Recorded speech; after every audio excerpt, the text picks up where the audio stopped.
Hey everyone, I'm Kashish, co-CEO of Hightouch, and I'm excited to show you something new today. When you log into Hightouch, you'll now see a brand new Workspace activity dashboard. And this helps you understand the health of your pipelines and fix any problems quickly. Because Hightouch often powers business-critical applications, we're proud to offer this dashboard to our customer base on every plan. I'll hand it off to Hugo from our engineering team to show you the Workspace activity dashboard. Thanks, Cash. If I go over to my Workspace dashboard, I can now see the new Activity tab. This tab is comprised of two main parts. This center panel that relates to the health of my Hightouch syncs, and this right panel that gives me information about other activities happening in my Workspace. These charts at the top show the status of my sync runs over time. Here we can see that I can filter to different granularities. For example, I can see the status of my syncs over the last 4 hours.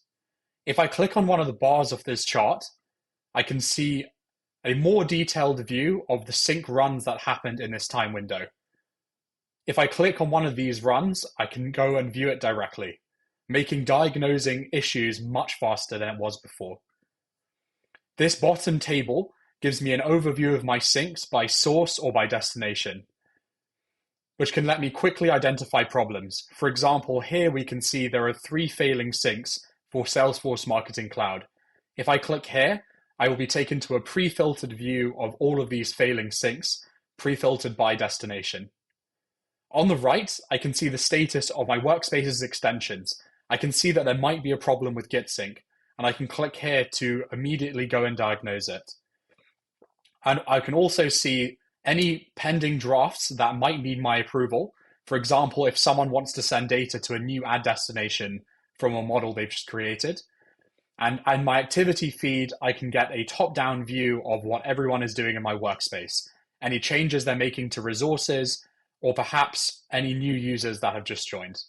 Anyway, that's a quick overview of the new Hightouch activity page. Thank you. We're starting a movement around how companies activate their data. So we felt it was only fair to help our customers manage and monitor their data activation syncs. While our new app homepage is like our own monitoring dashboard, we do still integrate with Datadog and other monitoring tools as well. We're constantly improving thanks to team members like Hugo, so stay tuned for more product updates soon.